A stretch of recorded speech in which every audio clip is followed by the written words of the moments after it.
السلام عليكم ورحمة الله وبركاته. بسم الله نحمده ونصلي على رسول الكريم.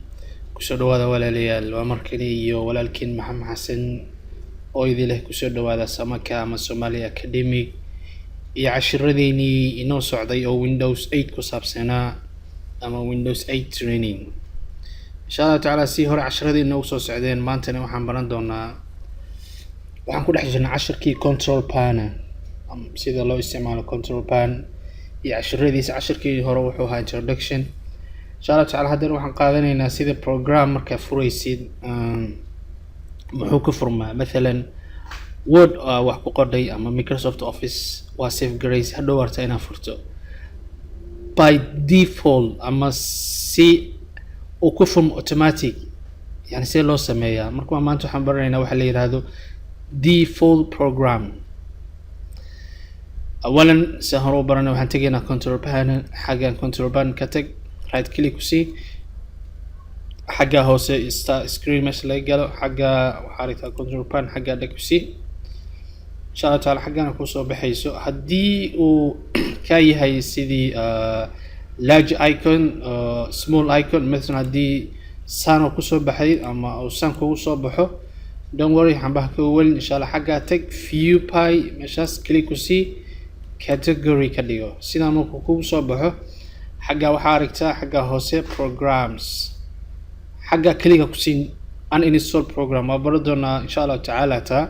uninstall program waxa waaye sida computerka looga tiro software ama waxaad computer ku shubtay, application computer ku shubtay si looga tiro. waa baro doonaa insha Allah, laakiin hadda maqsadkeena program click ku sii. xagga waxaa aragtaa default programs wax la yiraahdo ama default ahaan computerka programmada ama waxa uu ku furmo. xagga click ku sii. insha Allah taala maanta waxaan focus ka saareynaa waxa la yiraahdo associate file type or protocol. xaggan waa click ku siisa associate file type. insha Allah taala loading waxbuu soo wadaa xogaa software computerada ku jiro keeni sorry. marka insha Allah taala xaggan xaggaas waxaa ka aragtaa associate file type or protocol with a specific program. specific program ama programyada qaarkood sidee loo furaa. meeshan wuxuu ku dhigay meeshan gacantaada bidixda ah waxaa aragtaa extensions. xagga description of extensions ama name ama description of extensions, yani aygii oo waxyar ku sharaxay. xaggan current default programka hadda ku furmayo. مثلا haddii aan hadda مثلا program ama document oo kale hadda Word qortay, Word save garaysay مثلا waa kana document oo kale marka hadda document oo Word ama Microsoft Office save garaysa doc ama document x oo document soo soma. marka haddii مثلا hadda meeshan xaggaada fiirisid waa document file.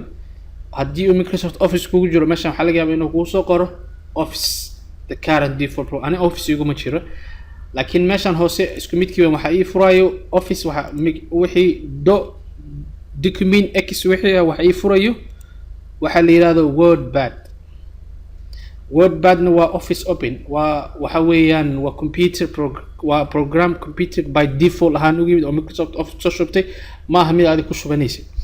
marka haddii aan rabo barnaamijkaas inaan furo waxa ii furayo, haddaan rabo inaan bedelo مثلا ma rabo Word, waxaan rabaa inaan ku furo Notepad oo kale, meeshan xagga sare waxaa rabtaa change program click ku sii. marka xaggan wuxuu ku siinayaa wixii ugu haboon in .gx lagu furo. meeshan more apps hadda ka waysid more apps click ku sii. software meesha ka rabtid meeshan ka raadi ka rabto.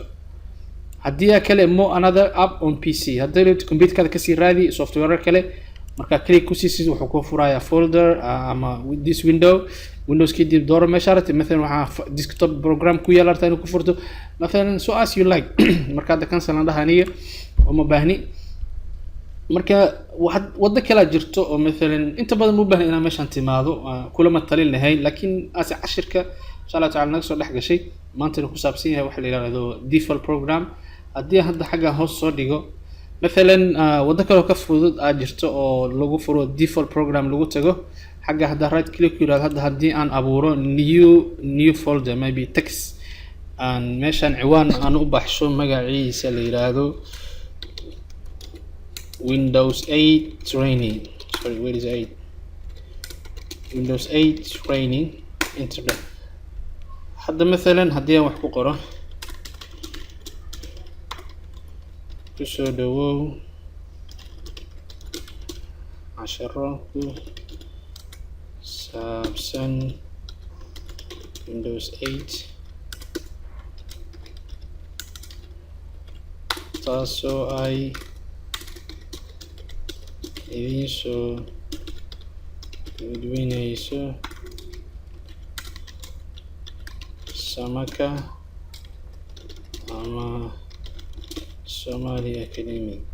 haddii hadda save dhaho مثلا save ده okay مثلا let's show you first open file save ده click save PC هذا iska xir hadda programkan wuxuu ku furmayaa wax la yiraahdo .tx ama text haddii ay tuso xagga hoose right click ku sii xagga hoose purple text program goa .text ama .tx waxaan rabaa inaan bedelo oo ka dhigo مثلا default program ahaan u furmaa in ka bedelo rabaa right click ku sii xagga waxaad tagtaa open with programming ku furi kartaa laakiin mar walba waxaan rabaa hadda مثلا haddii aan word ku furo hal mar oo igu furmaa waxaan rabaa mar walba inaan ku furo wordpad marka waxaad dooranaysaa choose default program in xaggaan uu ku keenayaa kee rabtaa waxaan rabaa inuu ku furo wordpad always see wordpad is noqday marka haddii hadda click ku siiyo you see wordpad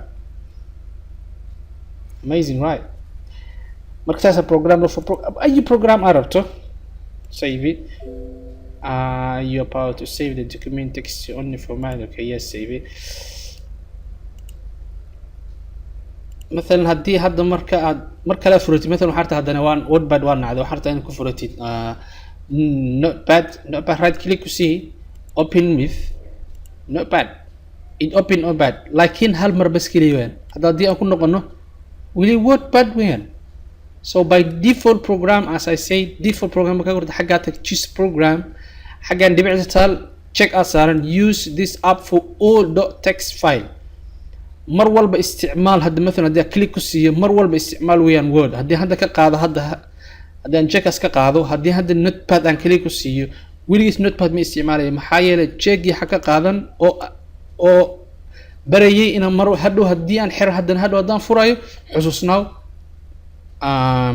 programkii مثلا haddii hadda notepad aan click ku siiyo notepad ku furmaa haddii aan hadda xiro you see no change haddii aan mar kale ku noqdo open with default program check aan kalkan check aan saara notepad aan doorto insha Allah taala waxaan hadana idin rajaynaa ka faa'iideysi wacan insha Allah taala kuna noqda muraajacay kuma hasantahay daawashada daawatay inta cashar kale ka kulmayno wassalamu alaykum wa rahmatullahi wa barakatuh